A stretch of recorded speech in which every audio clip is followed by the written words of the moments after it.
Quand j'étais petit avec mes cousins, on a créé une arme de destruction massive. Et non, j'exagère pas, et même avec du recul, je me dis que ça aurait vraiment pu dérailler. Je tiens à préciser que tout ce que vous allez entendre est vrai. Et honnêtement, c'est une histoire de sauvage. En gros, dans ma famille, avec mes cousins, on a lancé une vraie course à l'armement. Mais pour comprendre comment est-ce qu'on en est arrivé là, il faut un peu de contexte. On est une famille de bricoleurs. Mon grand-père, il sait tout faire. Le mec peut te construire tout et n'importe quoi. Et à 8 ans, quand on lui demandait de nous fabriquer un truc, il le faisait. Il avait un arc de baiser avec lequel il nous tirait dessus.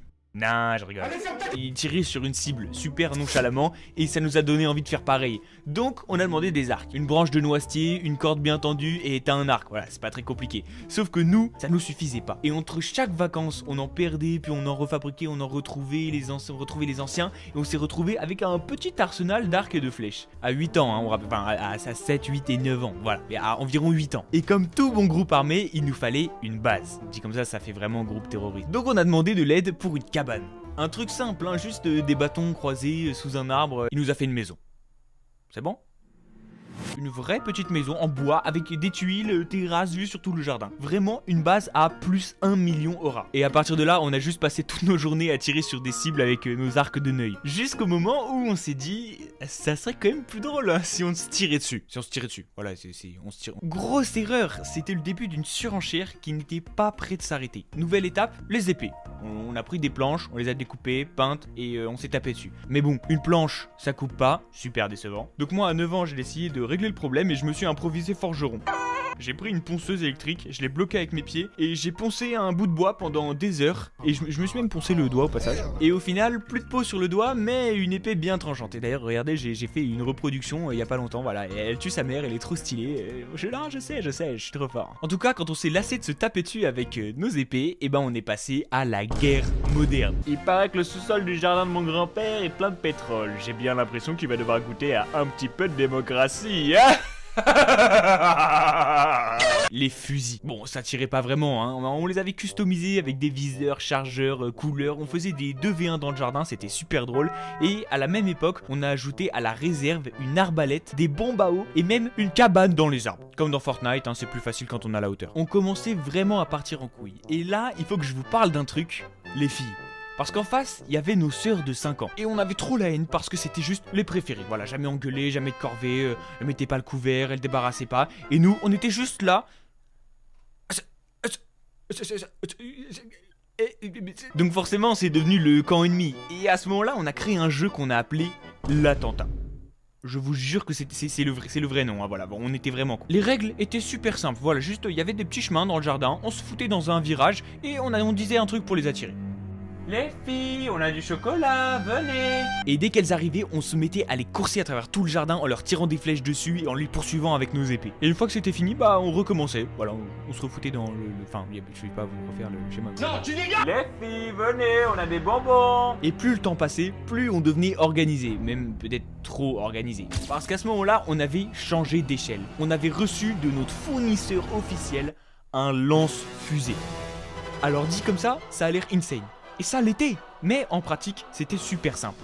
Un pieu dans le sol avec un rail par-dessus et un énorme élastique.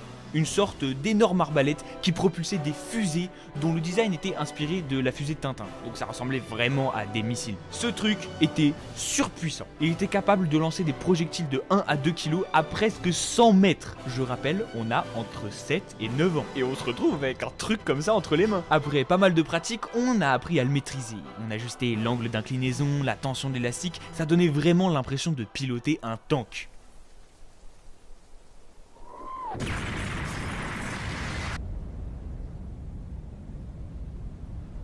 3 mètres à droite, un peu moins de puissance.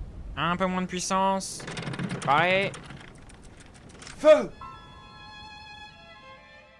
On était devenu une vraie petite équipe militaire et depuis notre cabane, on pouvait toucher n'importe quel point du jardin. Le territoire était entièrement sous notre contrôle. Sauf qu'un jour, nos 3 neurones se sont connectés et on a découvert qu'on pouvait lancer autre chose que des fusées avec ce canon.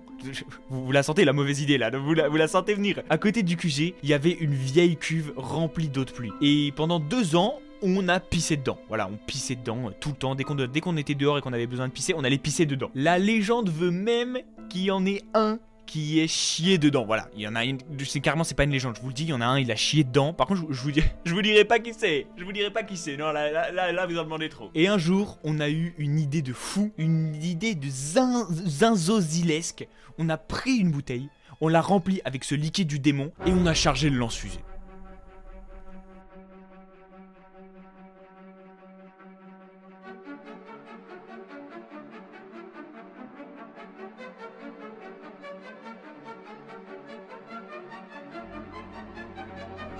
Les filles, c'est l'heure du goûter.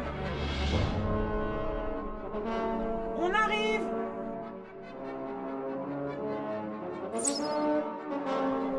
C'est le signal.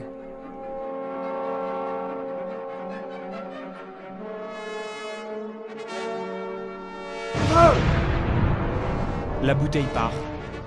Et comme elle avait ni crochet, ni aileron, elle s'est mise à tournoyer et à arroser tout le jardin.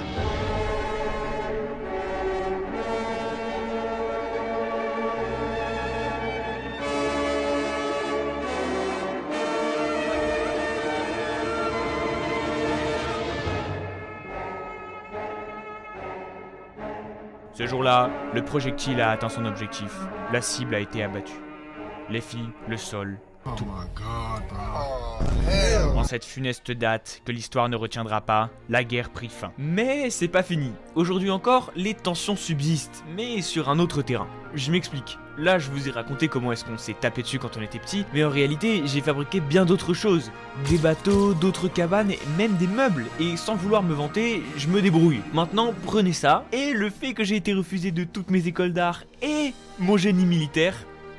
Si YouTube ça marche pas, j'envahis l'Europe. C'est bon? Voilà, non, on va pas faire semblant pendant 30 000 ans, vous êtes prévenus, si YouTube ça marche pas, j'envahis l'Europe. Donc abonnez-vous, peut-être que si j'arrive à vivre de YouTube, le bricolage, le dessin, tout ça, vous serez safe. Normalement, vous serez safe. En vrai, ça vous coûte rien et moi, ça me change vraiment ma vie, on va jusqu'au 100K là, on y est presque, Et d'ailleurs, dernière petite annonce. Les gars, il y a beaucoup de gens qui me demandent comment est-ce que je fais mes vidéos. Alors, je pourrais vous répondre gratuitement, mais je vais pas le faire. J'ai un peu peur pour mon futur, voilà, je suis un peu, excusez-moi, youtubeur animation, triste, là, je suis un peu anxieux pour mon futur.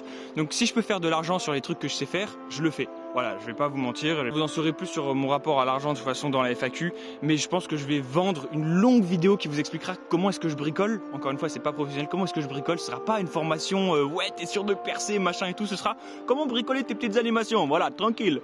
Ce sera un truc que je vendrai sur Patreon sans doute. Donc restez branchés, ça arrive. Mais je suis désolé les gars, je vais pas. Tout ce que je peux vous dire en tout cas rapidement, c'est que mon logiciel de montage c'est DaVinci Resolve et je fais mes dessins sur Krita.